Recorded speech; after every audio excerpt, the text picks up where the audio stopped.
It's a Friday. That's what's really happening. Welcome back to the show. This is Brain Driven Brands. And today I'm joined by a very lovely friend of mine. Welcome to the show. How do you pronounce your name? Because I was saying Aazar. Is that correct? Aazar. Aazar. Okay, see, this is the problem that I have. I speak to people from like all over the world, and some people pronounce things in a very different way, even though they're spelled the same. So Aazar. All right. See, You did a good entire job. time. You applied your psychological principle. Their name is the first, most lovely thing they want to hear. So Yes. And I always try and like use people's names. Like, I don't know. I feel bad being just like, welcome to the show, guest. So I have to be trying to like be more, I don't know, friendly about it. Aazar. Aazar. I really love the pronunciation of it, honestly. There's a lot of people that pronounce my name wrong, which I'm shocked by because I'm like, is how it do you Sarah or pronounce Sarah? Sarah? That's it. I didn't realize that there was different pronunciations of it. Some people say Sarah and some people say Sarah. It like depends on, I guess, what part of the US you're from or what part of the world you're from, basically. I say Sarah, but that's because that's how my mom says it. It's an American Sarah, basically. Sarah. Yep. It's like an E. It's a yeah, Sarah. It's yeah, a yeah, hard E sound. Sarah. yeah. Almost like a little Southern Sarah. Yes. Welcome to the show. I'm excited to chat with you today. You and I have been kind of like chatting on Twitter for, I don't know, probably a year or so. Maybe a Mhm. little bit, maybe a little bit less. Interestingly enough, though, you are one of the only people that I have met is in D2C ish, but also markets a very particular type of product that not a lot of people talk about. But there's like millions of them. So I was like, we need to sit and talk about this because I've been getting a lot of clients in the door lately that have this specific product. You are one of the few people that I've found that markets apps, like Yeah, does a that's whole true. bunch like ads for apps. So I have had 3 come in the last month. That is very, very interesting. And I don't know where these people are finding me because I'm like, I'm usually in D2C. Usually I get a bunch of supplements or like fitness or whatever else. Recently, though, I got one guy who was marketing an app to pickleballers, which was fascinating. I was like, that's a very niche industry that you're in, sir. So he's a guy that markets to pickleballers. And then there was another one that marketed to, what was it? Oh, so you and I were talking about a parents app. And then I just recently got one in, which is an app that's connected to like a what would you call it, like a mat that can train kids on like soccer skills.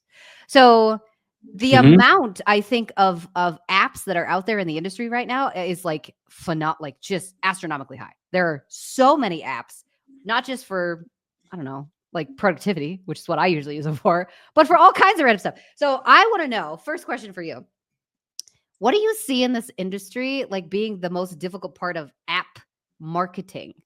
Because this is brand new to me. I'm like, this is the first 3 people I've ever seen that do apps. So what's your experience on that? Yeah. So apps. Just to give a little background, I come from a tech background. I was Oh, I didn't know more that. Okay. B2B SaaS. Yeah. And so I still try to say like I'm from tech D2C and D2C. Like it's very hard to like niche Yeah. yourself down, but like basically most tech companies try to work with me. And I also have B2C clients, which are like it's the best of Yeah. the both world. Yeah.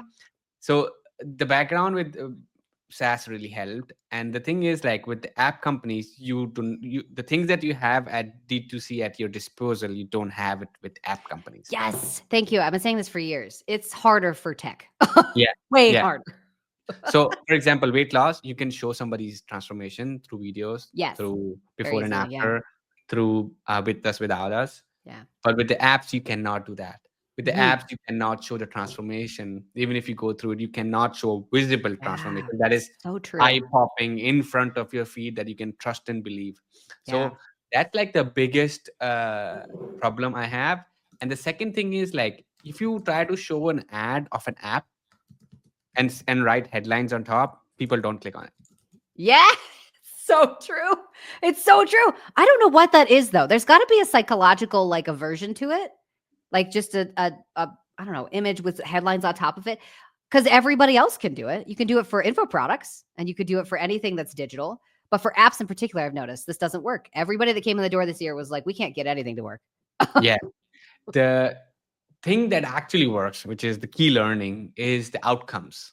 Okay. All That right. it from those apps that you're getting through, and you can show that. Yeah. So, for example, with the parent app that we were planning to work together, the Mhm. outcome is that the mom is more confident, or the baby has grown faster, or baby Yes. is able to walk really fast, walk faster than the Yeah. milestone she was able to achieve.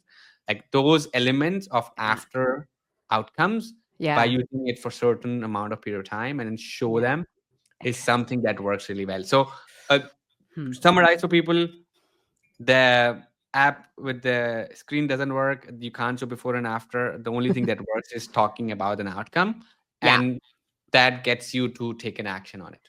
Yeah. Okay. All right. So we need to dig deeper into this because this goes into something that I've been saying now for like a couple months, and people don't like it when I say it. I truly believe that like format selection is not a strategy. And I posted on Twitter the other day, and people were like, "Oh my god!" And I was like, "Okay, I'm sorry, but it's not. It's not."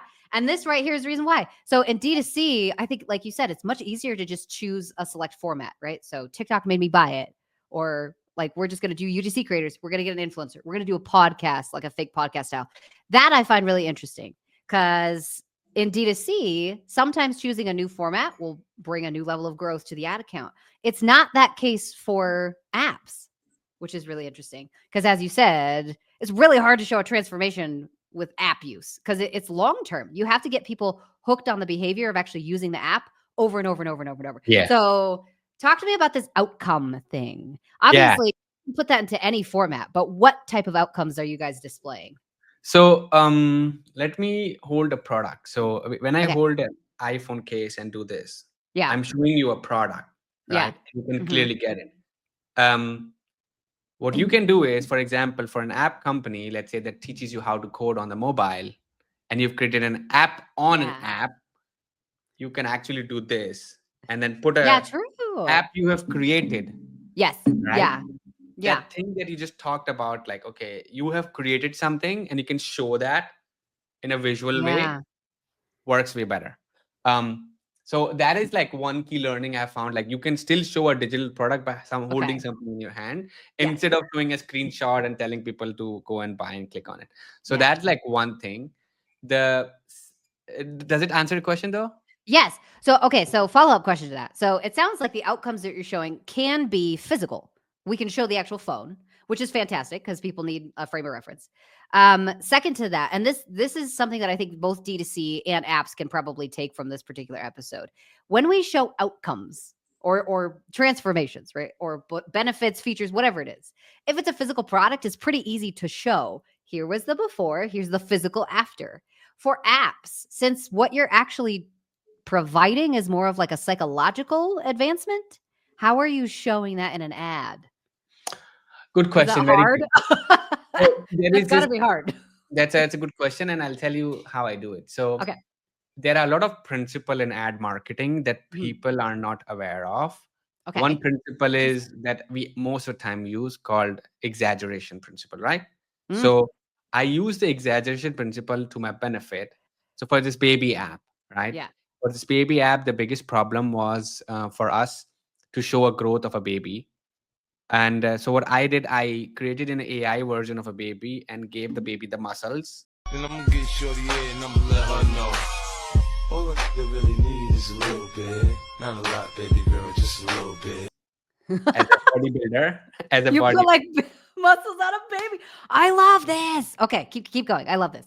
So You put I muscles give on the a baby. message to the baby and show that this is through the app. And the headline says your baby's growth faster than your expectation, or unreal growth. You wouldn't even believe it. Like, Oh, so how did that one perform? um, I have to say my execution was terrible. The click-through rate was really bad. I have to go back to the execution. But what I learned from this ad was like, Yeah. actually, so the thing is, with this client, the image ads doesn't work. So Okay. I have to use the video ads. I've told you about it, like the image ads Mhm. don't work. For the Yeah. video, I can use that for the video. So like, for Yeah. example, I showed you the muscle growth, and like, if in the hook, if the mom says, why is your baby lifting weights right now? Yeah. Like, it's like a little unusual hook, and then you lean into like, oh, because I've tried all the Yes. milestone for the baby, she grew too fast. Now like, I have nothing else to do, so She I'm grew getting. too fast. I love this principle, and it's fascinating because I think a lot of marketers try to use the exaggeration like mechanism when it comes to marketing and ads and all kinds of different things, campaigns in particular. But what they're actually doing is sensationalism.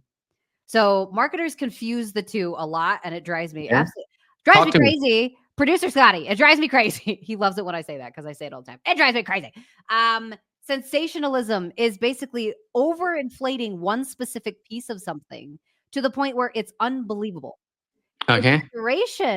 Exaggeration means we're kind of like overinflating something, but we're not overinflating it to the point where it's not believable, right? It's just a funny way of framing it. So when you do sensationalized marketing, it's often made specifically so that people will get like uncomfortable, right? Yeah. Okay. It's outrageous that you would even say that as a brand, right? Exaggeration though is people are like, that's kind of funny. Like nobody would think that that's real, but like it's just kind of funny. Like a Yeah. baby with muscles. Like Yeah. That's what I was doing after. yes. So I love that you know the distinction, right? There's a big difference between exaggeration marketing and sensationalized marketing. And for apps, because the biggest problem they have is showing the transformation.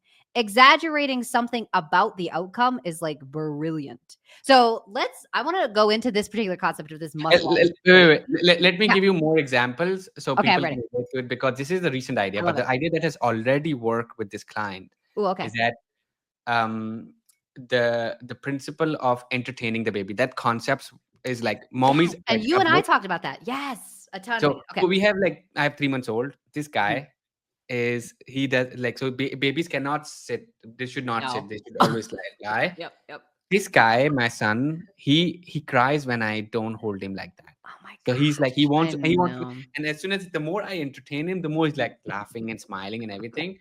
And so, what I found out was that mommies have literally the same feeling that I have, which is like, Yep. how the hell I should keep entertaining this kid? Yes.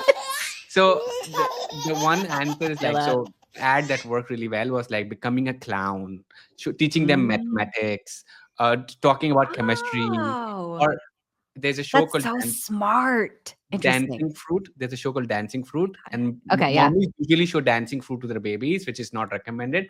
So we use all these, like, mommy has a lot of fruits on her body, and she's playing with the boy because, like, and so why are you doing this? Because I need to keep entertaining. I don't know I what need to to keep do, I baby, don't know all what the to do with time. this baby. What do you do? Yes. Oh, use Oh skinny my do for those gosh. activities, and That's so so smart. it worked really well. And so, like, this exaggeration principle, which is not too much exaggerated, Yeah. we're still like trying to hook the people like in the early on, which is very Yeah. much connected to like how to entertain the baby. That's so smart. Okay. And this obviously Sarah's big into research. That's literally all I want to do my whole life.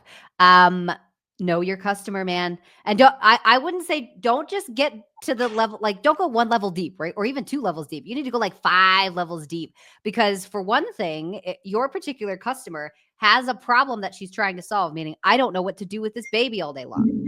Next piece of that, after you go down to like 2 levels deep, right? Which is I don't know what to do with this baby all day long.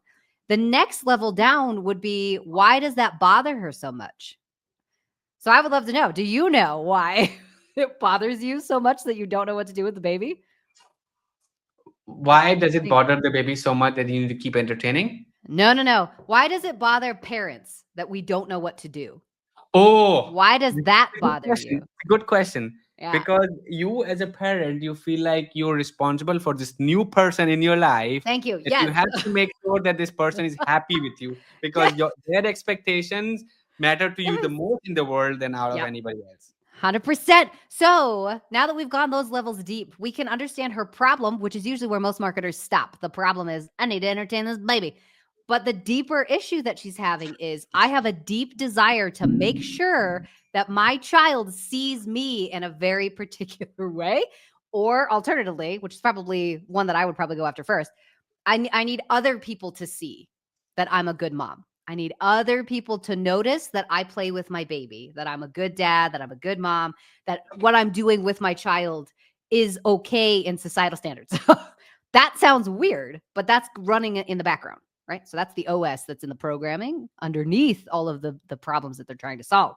So we were talking about the fact, right, that there's 2 or 3 different levels that you have to go down into. So let's go back to the concept of the ad that worked. So you had an ad that talked specifically about being a clown or teaching chemistry or teaching math. This hones in on the what's the word? Like universal belief for all parents in the US, at least, not always in every other country, but in the US at least, there's a universal belief that I need to be everything for this kid.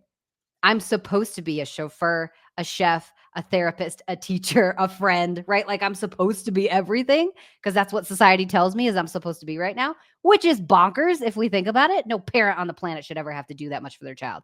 Your child needs a lot of different people in their life to become teachers and mentors and chefs and chauffeurs. We need people. Like we got to have a community to be able to raise children well. I digress. For your ad, though, your ad worked because it touched on that deeper need, not necessarily the high level problem of entertainment. It touched on the need of, I have to be everything for this kid and I don't know how. So the next ad you should create is, especially if you want to use like the muscle baby, right?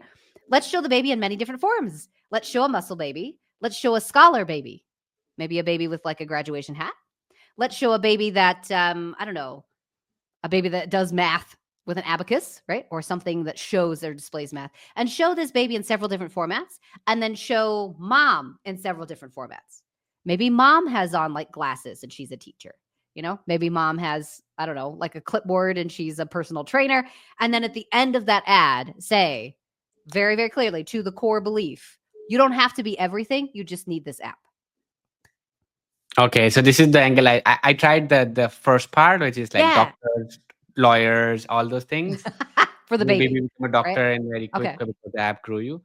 But the headline that you're talking about is something that you don't have to be everything to your You don't have to baby. be everything. Don't Yes. have, and that's like such a relief to a Doesn't Yeah. it feel good? in our body. It's like, oh my As god, a like I'm like, thank God. thank you. Somebody Somebody said said it. Somebody said it. Yes. So that this level of relief that you feel as a parent, that's what I felt as a parent, right? When I was younger and I had young babies in my house. I mean, now my kids are older, they're like 4 and 7 and they do their own thing all the time.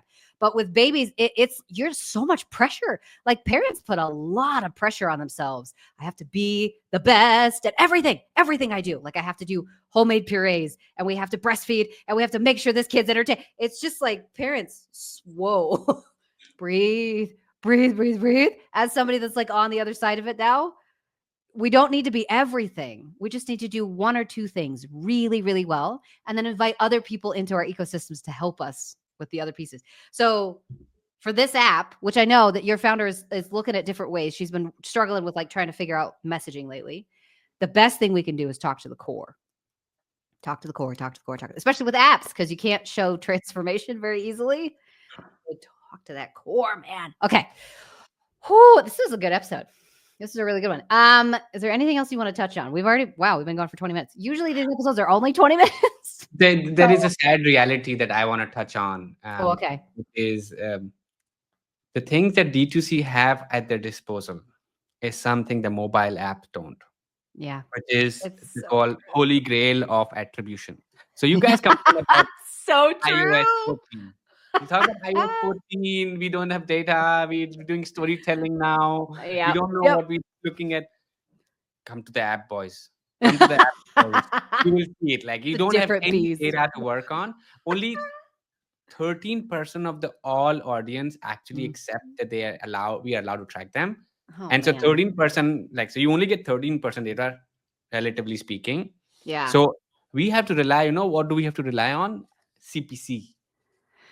Oh, and that's a really, really tough metric to rely on. Oh no, that makes me itchy. I don't like it. Fascinating though, because again, D2C is already, everybody at D2C is upset because we don't have like very accurate attribution. We have like a guess, but it's even worse for you guys because you literally can't track anything, and you have like weird churn issues where people will pop in and pop out within hours. It's like, wow. Okay. So talk to me about this. What exactly are you doing to solve for this? Or where is it going? Before talking about solving, I'll tell you something more which is interesting. Okay. So you see the app, you CPC is the issue. You're looking at that as a conversion metric, right? The other problem is that a lot of people talk about, hey, you can move to web to app and then try to track all those things and convert people. The web to app, we are doing it last 9 months and trying to figure out like, hey, can we convert a user? When you go through Apple user interface that people are already aware of, they trust Apple. Yes. You pay 30% tax to Apple that D2C doesn't have to pay. Oh my God. 30%? To Apple. Ooh, I didn't know that. That's a lot. 30% so that changes the unit economics. That changes the complete unit economics. Yes. Yeah. The second thing is people are already used to buying app through Apple Store. So when you Yeah. move to web to app funnels, unless your app is a very wide generic app, for example, fitness app, right? Yeah. Fitness app, you usually go through like questions because everybody's health is different. You want to ask question and then Yeah. onboard them. Or Yeah. mental health or health in general, you can use quiz app, web to app. If you're not in that category, you literally have to struggle forever until you figure out a funnel that works for you on web to app. Oh no. This hurts my heart for anybody that wants to get into apps because there was a time period between 2010 and 2015 where it was like just start an app. Everybody had an app, everybody was building an app. It was like just apps all day long. And then I think we all got into it and we realized like apps is a tough industry. And it's one of those that like you don't have control over literally anything. Whereas B2B is a little different because you can inject some, I don't know, like exterior things to help your brand grow without having to like just pay one particular source. The only place that people usually go to get apps is the App Store. That's it. And even on Android, there's one place to go get apps, right? You can't. It's not like you can go over to Etsy and get an app. You can, but nobody's gonna do that. So yeah, you guys are really at the whim of the market and at the whim of Apple. It's just whatever Apple feels like doing today. Yeah. So I think That's terrible. the only one app that has been very successful of avoiding Apple's tax is OnlyFans, and the way they did it was like That's so they're like, true, oh, though. we anyway not allowed to be on App Store. We will figure out a way to be not on App Store and figure out a funnel completely through that. They're anyway So funnels all true. organic. People Wow. talk about it, or people figure it out through organic social. So they figure it out. There are Yeah. a lot of other companies that figure it out, but like not everybody can figure it out, and that's like Yeah. a really big question mark like on your unit economics. And I Yeah. feel like so for us, like forget about like okay Apple tax, you need to know which channel is working for you. And Yes. so you have to have this guess. You turn on an ad and then you look at the installs. Is the install increasing? Is the trial increasing? You turn off the ad, and then you see the numbers. So with app companies, you are solely rely on ads basically Yeah. because the organic channel will never lead to app store. Yeah. Yeah. The software companies, they have a website. You can go to software Mhm. company, you can like through SaaS, you can just figure Gosh. it out online. Go to chat Yeah. gpt and figure it out. There's a lot of direct channel that's coming Yeah. from it, and you don't have to run ads. The other one is like D2C. You also have direct one, people are talking about it. But Yep. for the app, it's just like you will never be able to figure it out. So like you just have to rely Yeah. on ads, and that's like you cannot turn it off. But the Yeah. good thing is you don't have an inventory problem. That's very true because I mean, one and done. Like at that point, your overhead is very, very small, but your marketing is incredibly limited. So it's like a very strange like crack to be stuck in because it's not as easy as D2C, especially because like how like you can get influencers to recommend the app, but like You will not it, figure out if the influencer works. yeah, that's gonna be very, very difficult. So yeah, okay, all right. Ugh. Is there any solution to that? Like, what So do you it's guys just do? web to apps. Like, are we still trying like all the web to app funnels and trying to figure Yeah, out $1 offer, $2 offer?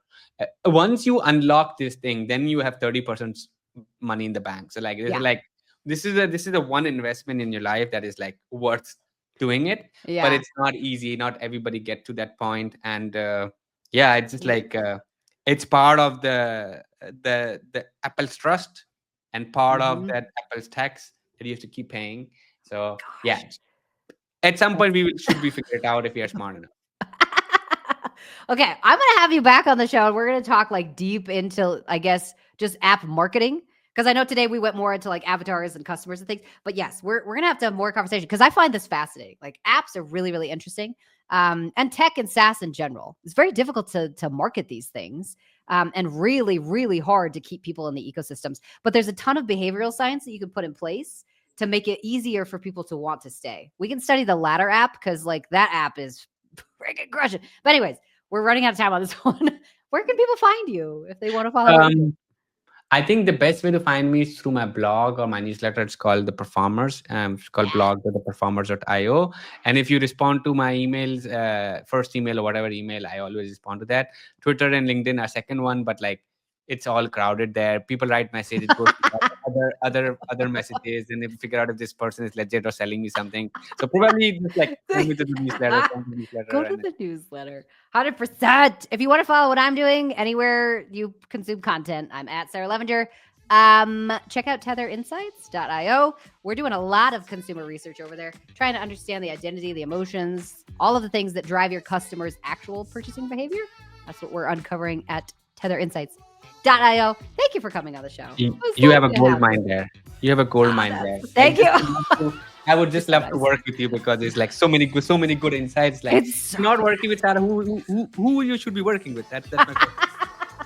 I just have way too much fun with it. That's my problem. I'm like, I just want to know.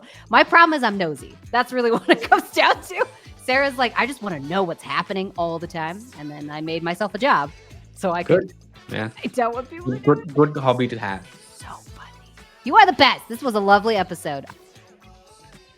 The Brain Driven Brands podcast is part of the Learn and Laugh series on the Quickfire Podcast Network.